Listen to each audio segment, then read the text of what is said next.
온 나라가 박근혜 최순실 국정농단 사태로 혼란에 크게 달하고 있습니다. 어제도 또 전국적으로 100여 곳에서 촛불 시위가 열렸습니다.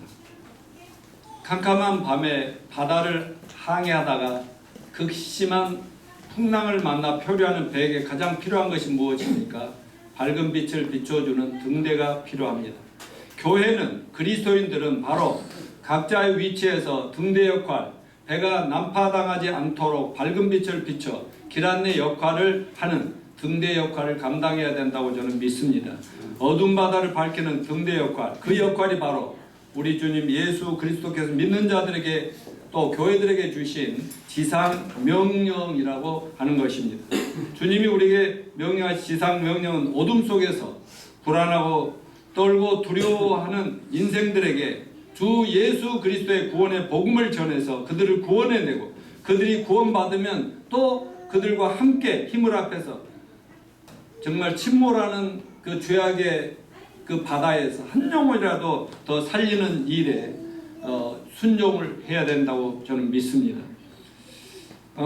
지난 2000년간 세계 정치적인 질서도 또 제국들이 있었지요. 강대국들도 흥망성쇠를 거듭해 왔고 또한 인간의 지식과 문화, 과학 문명이 엄청나게 발전해 왔습니다만은 세상은 점점 나아지고 있습니까? 절대로 아닙니다. 세상 갈수록 더 나아지는 것이 아니라 점점 더 타락하고 부정하고 부패하고 더욱 캄캄해져 가고 있는 그런 실정이지만 참된 교회들과 참된 그리스도인들은 그리스도의 제자들은 어떤 시대적인 상황과 어려움과 또 반대도 불구하고 흔들림 없이 주님의 지상 명령에 계속 순종해 오고 있다고 저는 압니다.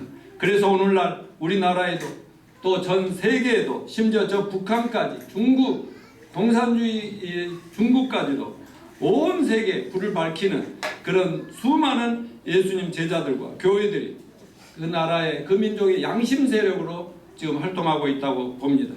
그러면서 나라를 위해 기도하고 세상의 악을 그나마 제어하며 이만큼이라도 세상이 유지되도록 하는데 교회 예수님의 참 제자들의 역할이 절대 작지 않다고 저는 믿습니다. 지난주 우리가 사도행전을 통해서 초대교회는 말로 다할 수 없는 상황과 환경 속에서도 성령 충만한 사도들과 제자들의 거침없는 예수 그리스도의 구원의 복음 전도를 통해서 놀라운 성장과 확장을 이루므로 세상의 죄와 무지의 어둠에서 인류를 구원의 밝은 빛 가운데로 인도해 온 것들을 우리가 공부했습니다. 말하자면 초대교회와 제자들은 엄청난 구원의 열매와 제자 삼는 사역의 열매를 맺음으로 하나님 나라를 정말 무섭게 확장시켜 나가면서 세상을 변화시키고 발전시켜 왔다는 말씀인 것입니다. 그런데 왜 요즘은 한국 교회들의 성도들이 열심히 전도하고 믿지 않는 친구들을 교회로 인도하기 위해서 수많은 투자를 하고 노력하지만 열매가 맺히지 않고 점점 교회들이 감소해 가고 있을까요? 이것은 한국만의 상황이 아니라 아마 말세적인 상황으로 전 세계적인 현상입니다만 특별히 미국도 점점 교회가 감소하는 문제를 어떻게 해결할까를 고심한다고 합니다. 왜 열심히 교회마다 성경 교육과 제자 훈련을 한다고 하지만 성도들을 통해 제자들과 목장과 교회 재생산과 확장이 되지 않는가? 그래서 오늘 또 본문 말씀을 중심으로 T40 시리즈 세 번째 설교를 통해서 최근래에 전 세계적으로 가장 놀라운 전도와 제자화와 교회 성장과 확장의 열매를 가져온 인카이 선교사 목사님의 그 주의 종입니다. 참 하나님이 이 마지막 시대에 쓰신 귀한 종의 사역을 우리가 함께 연구함으로써 우리의 문제점이 무엇이며 우리가 붙잡고 가야 할 정말 그분들이 주시는 원리와 지혜가 뭐냐 이것을 함께 배우기를 원합니다. 그래서 날이 갈수록 수적으로 무너져가고 감소해가는 한국 교회를 살릴 수 있는 새로운 비전과 전략과 모델을 제시함으로 한국 교회를 살리는 데 조그만 힘이나 모델이 될 수 있는 서울 우리 교회가 되시기를 축원합니다. 왜 그리스도인들은 전도를 하지 않는가? 하는데 왜 열매를 맺지 못하는가? 인카이 목사 부부는 최초의 T40 운동의 모델을 만드실 때 그저 30명의 기존 성도들 상대로 T14 훈련을 통해서 교회를 확장해 가고자 했습니다. 그들의 대부분은 농부들이었고 종일 일하다가 밤 8시 이후에 교회에 모여 인카이 목사와 함께 2~3시간 서로 훈련을 받으며 기도를 하면서 T14 운동이 시작이 됐습니다. 인카이 목사가 우선적으로 제시한 말씀이 마태복음 28장 18절로 20절 그리스도의 지상 명령이라는 말씀이었습니다. 이 말씀을 전하면서 왜 오늘날 모든 그리스도인들이 복음을 전하지 못하는, 왜 오늘날 교회나 성도들은 주님이 명령한 제자들의 재생산과 번식을 이루지 못하는가, 3가지 이유를 제시했습니다. 지난주에 물론 우리는 이 3가지 원인을 마태복음 28장 19절 20절을 통해서 3가지, 가라 하는데 가지 않고 오라고만 한다. 또 모든 사람에게 전도해서 구원하라는데 자꾸 사람을 골라서 자기 입맛에 맞게 하려고 한다. 또 아니면 세 번째는 모든 사람을 교인을 만드는데 힘쓰지. 교회가 훈련자, 진짜 다른 사람을 계속 확장할 수 있는 제자를 만드는데 실패하고 있다. 이제 이런 부분을 우리가 말씀드렸는데, 이제 왜 오늘날 교회들이 또 목사들이 또 정말 교회를 사랑하고 하나님 사랑한다는 예수의 제자들이 재생산과 열매를 못 얻는가, 3가지만 말씀드리겠습니다. 넘겨주세요. 첫째 이유는 왜입니다. 왜? Why? 즉 전도해야 되는 이유를 잊어버렸단 말이죠. 먼저 우리는 왜 기존의 성도들이 복음을 전해서 영혼을 구원해내야 하는가, 그 이유를 알아야 됩니다. 그것은 구원받은 모든 교회, 모든 성도들에 대한 예수 그리스도의 명령이시기 때문에 그렇습니다. 우리가 순종해야 될 주님의 명령은 참으로 많습니다. 하라는 거, 하지 말라는 거, 율법은 613개가 있어요. 이건 무조건 순종하면 복이지요. 그런데 그 중에 가장 위대한 명령이 뭐냐, 가장 우선적이고 최고의 명령이 뭐냐, 이걸 마태복음 28장 아까 우리가 읽은 본문의 말씀인데, 이거를 그리스도의 다 같이 뭐라고요? 지상 명령이다 라고 합니다. 말하면 지상, 북한은 김일성, 김정은, 김정일 그들이 명령하면 그만 무조건 해야 되는 지상명령이라고 그래요. 지상명령. 근데 기독교인들의 지상명령은 뭐냐? 바로 마태복음 28장 이 본문입니다. 이것은 예수 믿는 우리가 이 세상 사는 이유가 돼야 될 것입니다. 또 우리가 사는 동안 성취해야 될 최고의 미션, 사명이라고 저는 믿습니다.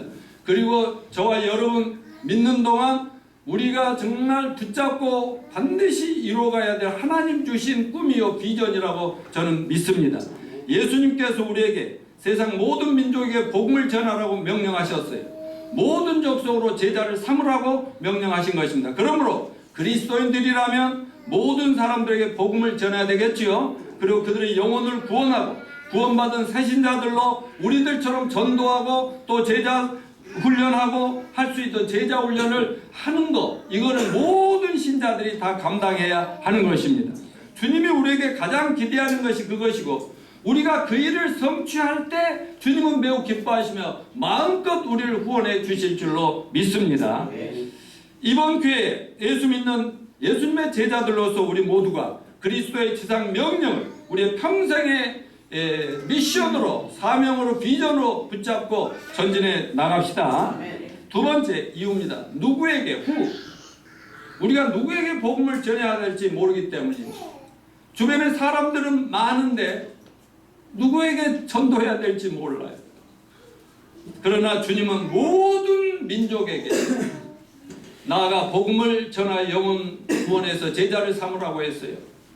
또 하나님은 아무도 멸망키를 원치 않습니다. 여러분, 박근혜 대통령이 아무리 잘못했다 할지라도 하나님은 그를 사랑하십니다. 그가 멸망하는 걸 원치 않아요. 그래서 이 고난을 통해서 회개하는 거예요. 그러면 정말 대통령보다 더 큰 은혜와 평강과 미래가 있다고 저는 믿습니다. 김정은도 하나님이 사랑한다고 믿습니다. 회개하면, 그리고 예수님께 돌아오면 권력 잡고 휘두르며 사람들 죽이고 못되게 하고 이런 짓거리를 하는 것보다 훨씬 더 재밌고 행복한 길이 있다는 걸 제발 저들이 알았으면 좋겠습니다.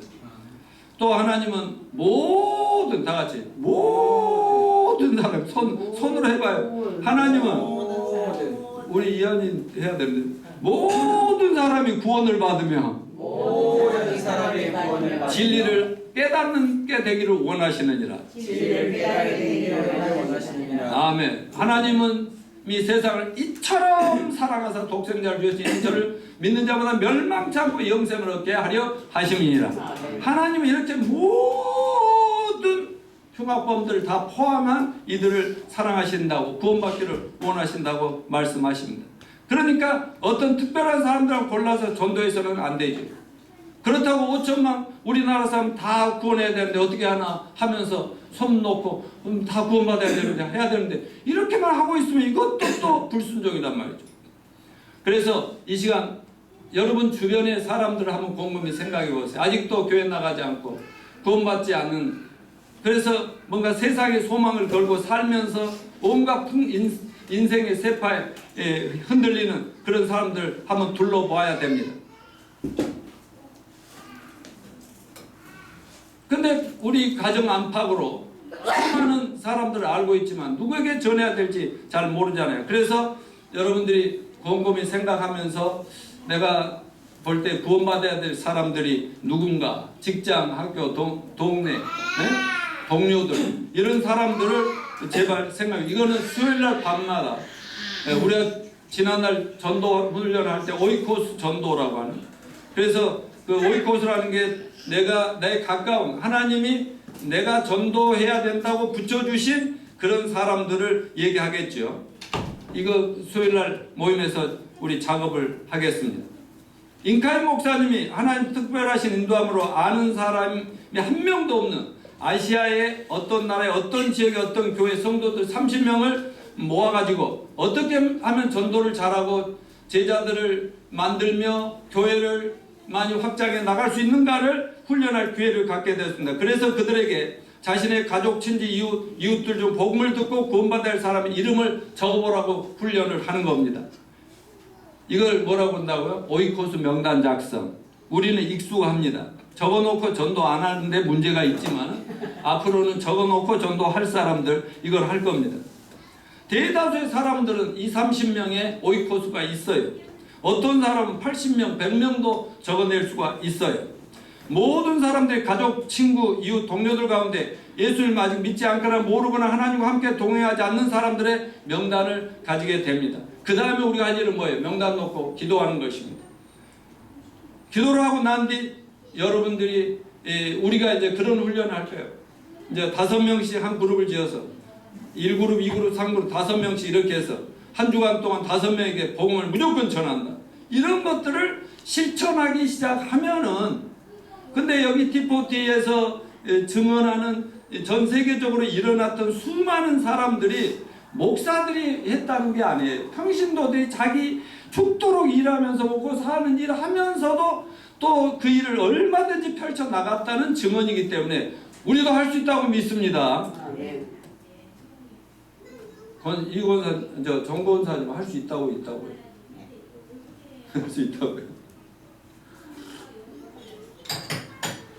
저 부엌일 전담 오늘 이권사님 올 때 오면 자리 무조건 내드려야 돼요. 같이 하시기로 했어요. 박수. 우리 애들도 돌보셔야 되고 또 가족도 돌봐야 되고 하면서도 이제 그 일까지 하게 됐어요. 그래도 전도는 해야 된다. 그러니까 전도를 면제 주거나 그런 건 안 할 거예요. 내가 우리 권사님 이호정 권사 찾아가면 그 안에서 영혼들 많은데 이제 전도나 빡세게 하세요 해서 거기에서 목장을 이루게 할 거예요. 진짜 하나님의 사람들 다 그렇게 했어요. 아멘요. 핑계댈 이유가 없어요. 그렇게 해서 앞으로 우리들도 5명 그룹들을 만들어가면서 진짜 이제 어떻게 할 것인가. 이제 세 번째 이유가 전도를 못하고 열매를 못 맺는 이유가 아니에요. 어떻게 how 우리 어떻게 복음을 전해야 할지 모르기 때문에 그렇습니다. 두 가지가 있어요. 무엇을 전해야 되지 내용도 잘 모르고 어떻게 해야만 열매를 얻을까? 이걸 잘 몰라요. 이것이 가장 큰 이유가 될 것입니다. 대부분 우리 교회 형제 자매들이나 또 많은 교회 성도들에게 물어보면 전도는 다 잘하고 싶어 하지요. 정말 구원시키고 싶어 합니다만 막상 어떻게 전도를 해야 될지, 또 뭐 겨우 그냥 그동안 하는 거 그냥 교회 가자, 예수 믿고 살아라, 구원받아라 이런 정도는 얘기하는데, 그래서 알았어 하면 끝나버리는 거예요. 그냥 기도는 해주고 이 정도로 뭐 집사, 장로, 목사 다 그 정도예요. 그냥 교회 한번 와보지 그래. 예수 한번 믿으면 참 좋아. 이 정도로 하니까 열매를 안 맺습니다. 그래서 열매가 안 맺히면 전도는 매우 어렵다 이렇게 생각하는 경향이 많더라 이겁니다. 그러나 여러분 따라서요. 전도는 엄청 쉽다. 엄청 쉽다. 간말이야. 전도는 엄청 쉽다. 김사로 하세요. 전도는 엄청 쉽다 하면서 들어가요. 한번 해봐. 엄청 쉽다. 예, 말대로 되는 거예요.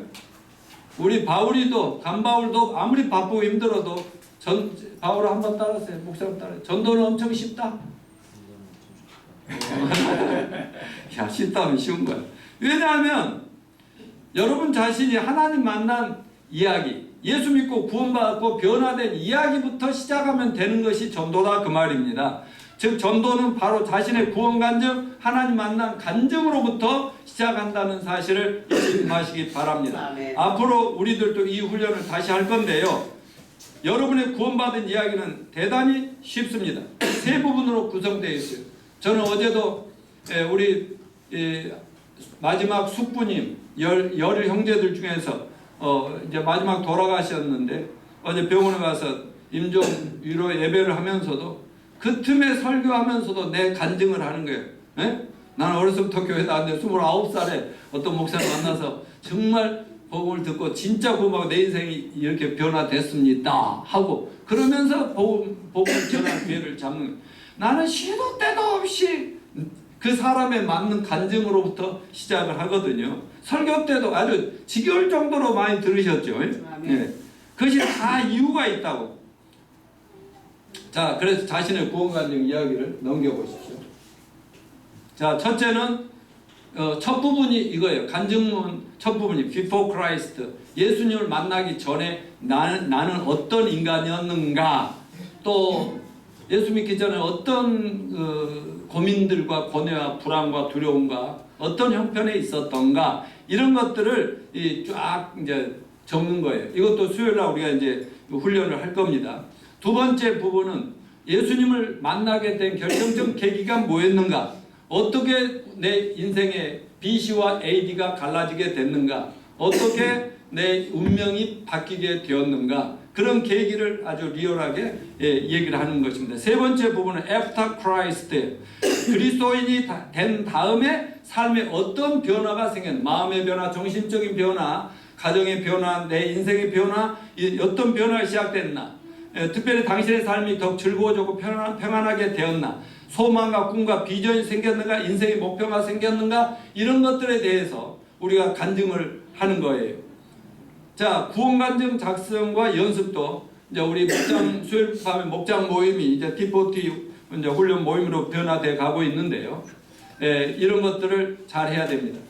중요한 원리가 있어요. 간증으로 따라서 간증으로 시작해서 복음 제시로 끝낸다.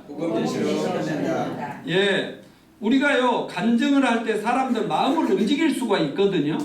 사람들이 간증을 들으면서 어떤 사람들은 맞아 나도 그렇게 되면 좋겠어, 나도 그런 영적 체험 좀 하고 싶어, 나도 교회 다니는 사람 같으면 나도 교회 다녔는데도 구원을 못 받고 방황했고 뭔가 진리를 찾아 헤매었고 정말 꿈과 이상은 대단했지만 현실 앞에 좌절할 수밖에 없는 막 그런 얘기를 하면 나도 그러는데, 나도 교회 다니는데 구원 확신이 없어, 이런 거예요. 신천지 그래서 나온 형제가 여기 이제 또 나하고 계속 공부를 천국 내비를 하고 있는데, 그때 막 인터넷 보고 김홍기 목사님 설교 듣고 복음 듣고 영접도 하고 받았다고 했는데 쫙 해보니까 거의 나와가지고 더 골치 아픈 일만. 왜냐하면 지식이 많아지니까 인터넷 통해서 얼마나 많은 것을 공부를 하지. 뭐 신학적으로 이쪽에서는 이렇게 말하고 세대주의는 이렇게 말해 맞아. 머리가 아파서 내가 도대체 뭐 하고 있는 짓인가. 뭐 이렇게 하다가 자기도 빨리 구원의 확신을 갖고 싶다고 이렇게 말에 다 드러나 버린다 그 말이죠. 거기에 이제 또 그런 간증이 필요한 것입니다. 하지만 간증만 듣고 그들은 여전히 진리를 이해하지 못할 수 있고 구원이 뭔가를 아직은 몰라요. 저렇게 되면 좋은데 정도지요. 그러면 우리는 어떻게 해야? 즉시 복음이 무엇인지를 가르쳐 줘야만 합니다. 이게 복음 전도라고 해요. 복음 제시가 구원 상담이 바로 복음 전도라고 얘기합니다. 이렇게 하는 것만이 그들로 하여금 진정으로 구원에 대한 확신을 갖게 만들어 줄 것입니다. 여러분이 자신의 간증을 들려준 다음에는 즉시 뭘 전해줘야 돼요? 구원의 복음을 전해줘야 합니다. 복음은 단 한두 페이지로 만들어서 이제 우리가 이제 공유하게 될 거예요. 그걸 달달 외우게 될 정도. 안 보고도 쫙쫙쫙쫙 시작부터 해서 20분이든 10분이든 15분이든 30분이든 영접을 시킬 수 있도록 훈련할 건데요. 명확하게 해줘야 됩니다. 이것이 매우 중요합니다. 만일 자기 간증만 들려주고 끝내버린다면 제가 보니까 이런 경우가 너무 많아. 간증을 해서 변죽을 울리고 그러셨군요 까지는 해놨는데 그래서 다음에 만나서 해준다는 것이 1년 가고 2년 가고 영 놓쳐버린 인생이 너무너무 많은 걸 저는 회개했습니다. 이건 그냥 이야기에 불과한 거예요. 간증 같은 것은 도전을 주는데 의미가 있을 뿐이에요. 물론 내 간증을 듣고 우리 교회는 안 왔지만 어딘가 교회를 나가서 또 변화된 사람도 있겠지요. 그런데 그들이 최종적으로 예수 믿기로 결정하기 위해서는 성경의 핵심 진리이자 기독교의 핵심이고 본질인 구원의 복음을 들려줄 필요가 있고 그들은 꼭 들어야 될 필요가 있습니다. 어제 저희 숙부님이 세상을 하지가 천국에 가셨어요. 우리가 이제 저쪽 관악구에 있을 때 교회 우리 교회도 출석도 하시고 그랬어요. 그분은 미국의 자녀들은 다 믿는데 미국의 영주권자이기 때문에 늘 왔다 갔다 하십니다. 근데 우리 가족들은 막 친족들이 너무 많으니까 어른들 그 추도 예배라든가 막 명절 때라든가 모이고 인사하면 항상 제가 어제도 막 전부가 우리 가족들 전부가 내가 오니까 모여서 예배를 드리고 싶어서 드리는데 그때마다 내가 무슨 얘기 하겠어요? 특별히 추도 예배나 또 저기 묘에 가가지고 그냥 인사로 갈 때는 가족들이 전부 성경 찬송 가지고 온다니까요. 그때마다 항상 나는 누가 지금 예수 안 믿고 교회 안 나가는가 그분들 생각하면서 철저하게 복음을 전합니다. 구원의 복음. 그래서 우리 숙부님도 작은아버님도 참 대단한 분이시긴 하시고 부자시고 그러지만 내 옆에 앉아서 아주 성실하게 듣고 아멘 아멘 하면서 작은아버지 이제 오늘 죽어도 천국 갈 수 있겠죠? 아멘 하고 항상 내가 믿습니다. 이렇게 하면서 했던 분이라 저는 그분이 교회를 잘 나갔든 안 나갔든 천국에 간 줄로 저는 확실히 믿습니다. 그렇지 않았으면 어제 그 현장은 정말 눈물바다고 정말 아픔의 현장이지만 나는 믿는 자들의 장례식에 가면 오늘 또 6시에 하고 내일 또 발인 예배까지 제가 인도합니다만은 저는 장례식장은 씨를 말려버리는 사람이에요. 다 그래서 장례식장이 기쁨의 감사의 현장이 되게 만드는데 왜 그러냐면 이게 복음의 능력 아니겠습니까? 여러분 구원이 무엇입니까? 예수 믿고 이 세상에 좀 착하게 좀 편안하게 사는 그게 전부입니까? 아닙니다. 사람은 죄 때문에 죄로 인해서 저주받고 또 죽어야 되고 늙고 병들고 죽어야 되고 또 죽은 다음에 심판이 있고 이런 문제가 인생을 괴롭히고 있는 거예요. 그래서 아무리 부자고 아무리 잘 배우고 잘난 출세를 해도 그 사람 가슴 속에 들어가 보면은 불안하고 초조하고 항상 허무하고 뭐 이런 겁니다. 이런 사람들에게 진짜 죄 문제, 저주 문제, 심판의 문제, 영원한 지옥의 문제, 이 모든 걸 한꺼번에 한 방에 끝내주는 게 구원의 복음 아니겠습니까? 그러니까 누구나 이 복음을 들으면 변화될 수 있는 거예요. 근데 변죽만 울려주고 찝쩍찝쩍만 하지 절대로 복음을 들을 기회를 주지 않으면 어떻게 그들이 믿을 수가 있겠습니까? 여러분, 우리는 예수님을 믿음으로 영생을 얻었습니다. 심판에 이르지 아니합니다. 사망에서 생명 영생으로 옮겼습니다. 우리는 저주에서 해방되었습니다. 복음의 내용을 이제 어떻게 전할 것인지, 또 이것도 수요일 목장 모임에서 훈련을 할 것입니다. 이때 한 가지 중요한 주의사항을 훈련생들에게 전해줍니다. 당신의 구원의 이야기를 들려주기로 결정했다면, 맞아, 간증을 했다면 이제 구원의 복음이 있는데 죄에서 구원받을 길인데 한번 들어보시겠습니까? 라고 질문하면 돼요, 안 돼요? 허락을 받을 필요가 있어요, 없어요? 없다고 제가 전에 설교 때 말씀한 적이 있습니다. 자, 계란 하나 아니면 둘, 이 얘기 좀 넘겨줘 보세요. 계란 얘기 나와? 티포트를 세우는 나를 뚫어주고 쳐다봐. 티포트를 세우는 제자훈련의 제명의 저자는 미국과 홍콩에 있을 때 20년 넘게 병원에서 원목으로 일한 적이 있답니다. 저도 지금 큰 사람 요양원에 원목으로 일하고 있지만은 원목으로 오랫동안 일했어요. 그분의 이야기를 들어보시고 참고하십시오. 환자들을 방문할 때마다 여기 이제 병원에서 있으니까 환자들에게 이렇게 할 거 아니에요. 신방을 해서 기도도 해주고 이럴 때마다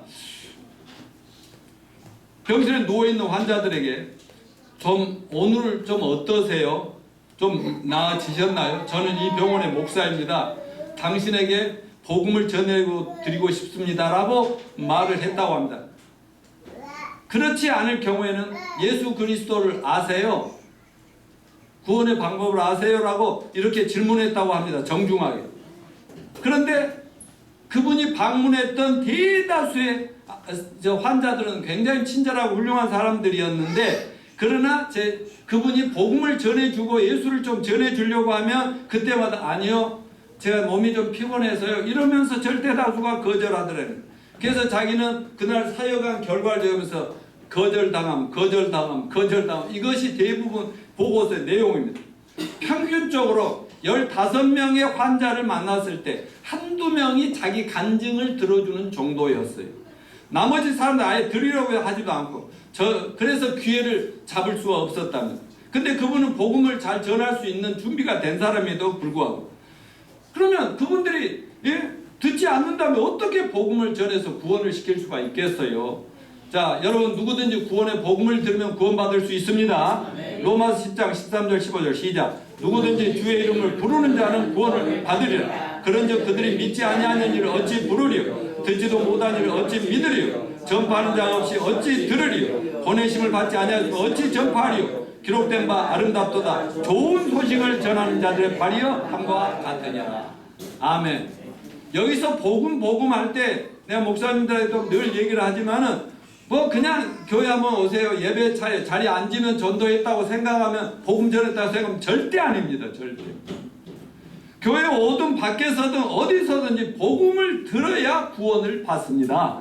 근데 들려주지 않은데 어떻게 믿을 수가 있고 뭘 믿어야 되는지를 모르는데 그냥 교회 나오라는 건 부담으로만 다가오지 않겠어요? 한 번은 그 선교사님이 대만을 방문한 적이 있답니다. 보통 그분은 아침 식사로 두유 한 컵에 중국 도넛 한두 개를 식사로 시켜 먹습니다. 그들은 언제나 뭐라고 물어보냐면 주문하면 계란을 아침 식사에 넣어 드릴까요? 라고 묻는데요. 그러지만 계란이 선교사 입장은 꽤 비싸고 돈을 아껴 쓰는 선교사이기 때문에 그냥 아니요, 안 먹고 그냥 도넛하고 두유만 주세요. 그런데 어느 날 그는 다른 식당에 갔어요. 그래, 잘한다고 그 선교사님이 아침 식사를 주문했을 때 몹시 바빴던 식당 주인이 내게 뭐라고 하냐면, 따라하세요. 계란 하나요? 둘이요? 두유하고 도넛뿐만 아니라 계란은 하나요? 두 개 넣어드릴까요? 이렇게 얘기를 하는. 그래서 한 개만요 라고 얘기를 했어요. 그래가지고 가지고 간 거예요. 그랬더니 기다렸던 사모님이 아니 오늘은 웬일로 이렇게 계란까지도 가져오셨어요? 그랬더니 당신 계란 안 시키잖아. 그러더니 아니 이 양반이 한 개예요? 계란 두 개? 이렇게 물어보니까 얼떨결에 대답했는데 계란까지 이렇게 했다고 말이에요. 여기서 그냥 어떤 하나님의 인사이트, 통찰력, 지혜가 자기를 마음을 열어주시고 그래서 그분은 그때부터 전도의 방법이 바뀐 거예요. 나는 복음을 전하는 사람이고 이것은 아주 좋은 일이고 그 사람의 운명을 바꿔주는 기가 막힌 기쁜 소식을 전하는 건데 다른 사람의 허락을 반드시 구해야 할 필요가 있을까라는 그런 생각을 해요. 그냥 전하기만 하면 되는 거 아닌가라는 생각이 되는 거예요. 맞습니다. 앞으로 우리 교회 T4D 전도 훈련은 바로 이렇게 돼야 될 줄로 믿습니다. 물어보고 자시할 것 없이 전해 버립시다. 믿고 안 믿고는 지 탓이고 성령님 탓이지 않겠어요? 자, 목자가 이른 양 한 마리를 찾을 때 예수님께서 100마리 양 중에서 양 한 마리가 어디로 가버렸어. 그 양을 찾아 나섰어요. 그래서 이렇게 헤매시다가 양이 저기 어디 걸려서 죽어가고 있는데 어때요? 그 양한테 찾아 양아 너 여기 있었구나 고생 많았지. 나는 누구냐면 네 목자란다. 어때 집으로 가지 않겠니? 라고 물어볼 필요가 있어요 없어요? 그럴 필요가 없다는 거예요. 만나서 무조건 이놈 새끼 왜 여태까지 이렇게 있어서 빨리 들쳐매고 데리고 오면 끝나는 겁니다. 아멘. 이게 이제 우리의 전략이에요. 근데 우리는 복음을 전할 때 보통 문 밖에서 한번 들어보실래요? 복음 좀 전해드릴까요? 천국 같이 갈 마음이 있습니까? 그러면 문 닫히죠. 아니요, 나 지금 바빠요. 아, 나 다 압니다. 등등 별의별 방법이 다 있죠. 근데 다른 사람과 이야기할 때 자기 얘기로 시작하는 게 좋다 이거죠. 자기 구원 간증의 얘기.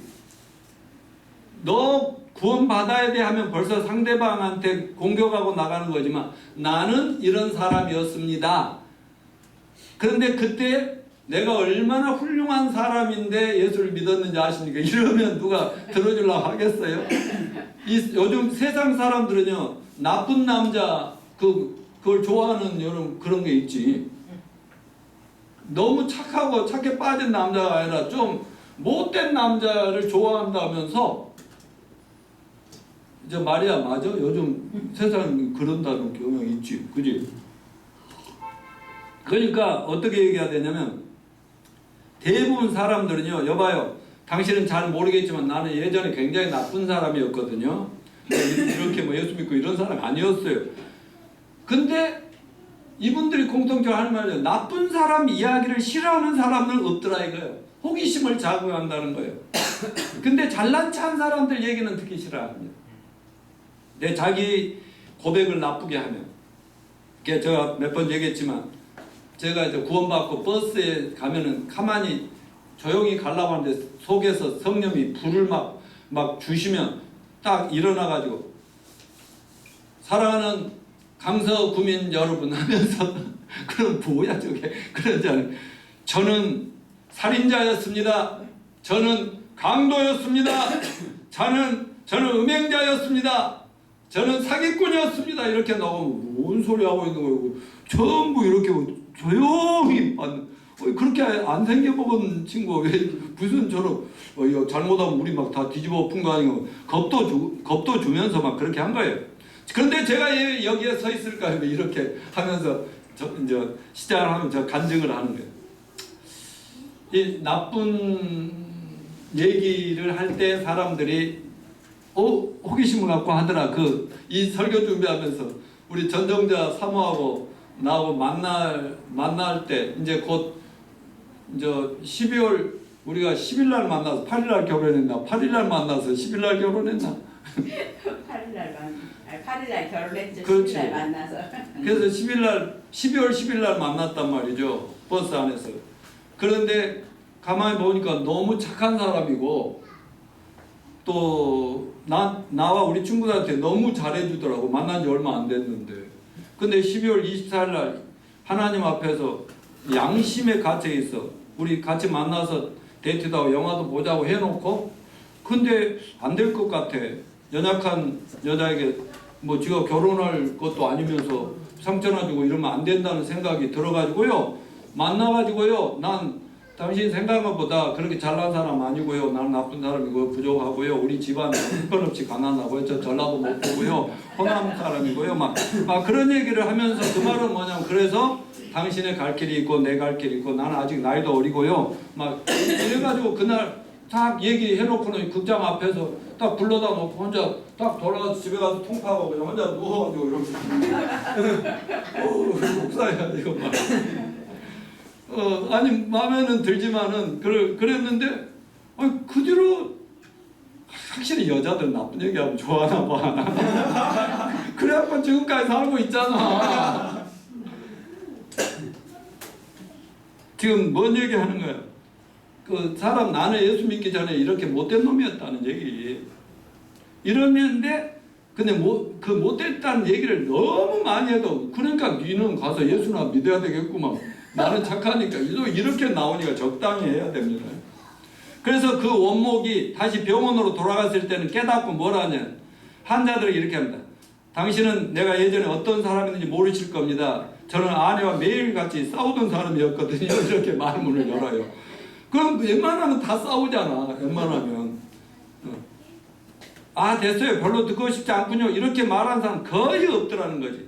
그리고 그들은 기꺼이 들어주더라고요. 험담이나 나쁜 이야기를 듣는 걸 사람들은 좋아한다. 이것을 꼭 머릿속에 넣어놓으시기 바라고. 그런 다음에 그 원목은 뭐라요? 그들에게 예수님이 어떻게 제 인생을 바꿔놨는가, 그 이후에 나는 어떤 삶을 살게 되고 우리 가정은 어떻게 되었는가, 이런 얘기를 하는 거예요. 그거를 1분이나 2분, 3분, 또 그것도 아주 재밌게 신나게 해야지. 지루하고 막 하면 듣다가 그냥 도망가 버리거든요. 그렇게 하니까 원목의 말 듣기를 거부하는 사람이 거의 없더라 하면서 15명의 환자 중에서 8, 9명이 간증과 복음을 받아들여서 구원의 역사가 일어났다 이거야. 생각 하나 바꾸니까 이렇게 사람들을 하나님이 구원해 내시는 역사가 있는데 내가 미련하고 멍청하고 내가 부족해서 안 되는 거지 하나님이 일하시는 건 아니다 하는 것입니다. 저도 구원받고 가족들, 친한 친구들 찾아다니며 전도할 때 항상 먼저 하는 얘기가 우리 부모님, 우리 형제들에게도 내가 잘못했다.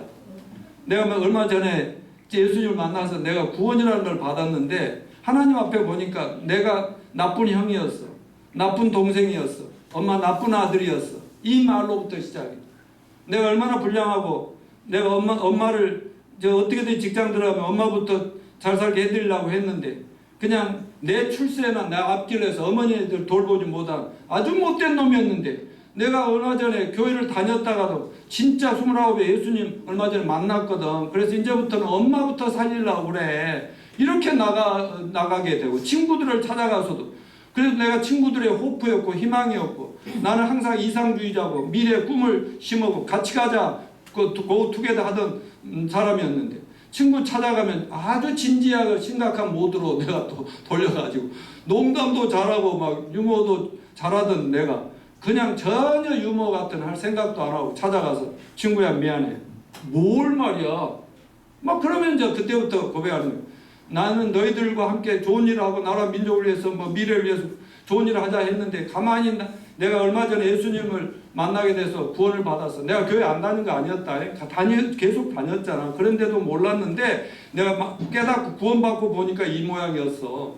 내가 얼마나 나는 너희들을 위에서 일하는 것 같았지만 나는 너희들을 이용하고 있어서 내 출세의 도구로 생각해서 아주 나쁜 놈이었어. 미안해 친구야. 막 여차하면 무릎이라도 꿇을 수 있는 형편이었어. 이렇게 접근하니까 어쩔 줄을 몰라가지고 얘들이 왜 친구야 왜 그래 이 새끼야 하면서 욕을 하고 막 이렇게 나오는 그런 시기였습니다. 그러니까 친구들이 변화되기 시작한 거예요. 그 대신 내가 전하기는 힘들었기 때문에 우리 목사님을 모시고 그 다음 단계는 목사님이 복음을 전하게 만들어버려요. 그래서 그 중에 구원받은 사람들이 너무 많고 목사, 선교사 된 사람들이 또 엄청 많아요. 근데 지금 이 T40 같이 하면은 막 내가 봐도 다 전해버리죠.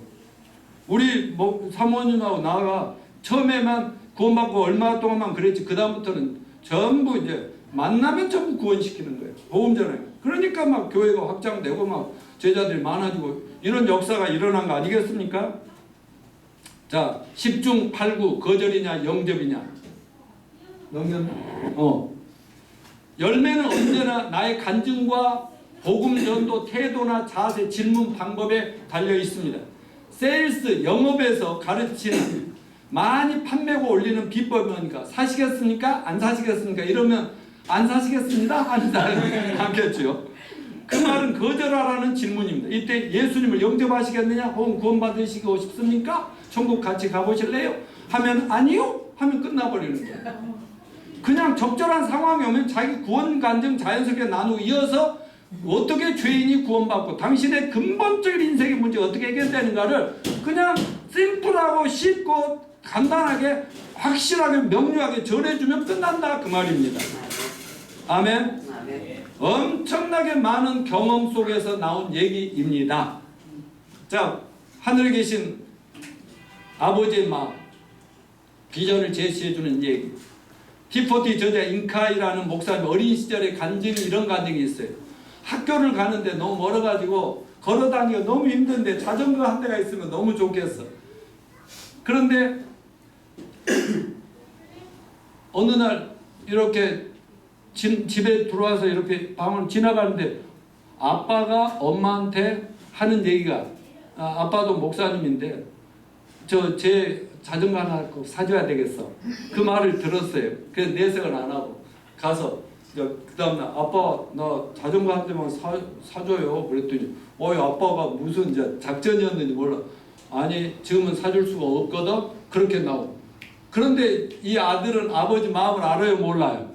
그 얘기한 거 들었거든. 그래서 기다리는 거야. 또 아빠 자전거 한 대 사주지. 막 이렇게 끊임없이 하니까 결국은 사줬다는 얘기예요. 여기서 뭐예요? 여러분 우리 아버지 하나님 마음을 아시죠?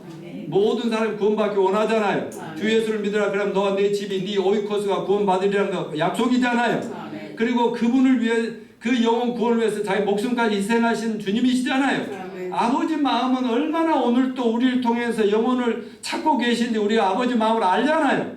그렇다면 우리는 하나님께서 우리가 그들 놓고 기도하고 기회가 생기면 전도하면 설령 거절을 당하더라도 반드시 때가 되면 구원해 주실 줄 믿으셔야만 하겠습니다.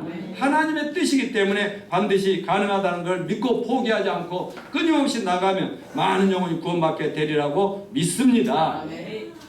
자, 이제는 중요한 얘기가 있는데 그건 수요일날 또 하기로 하고 자 우리 배웁시다. 훈련 받읍시다.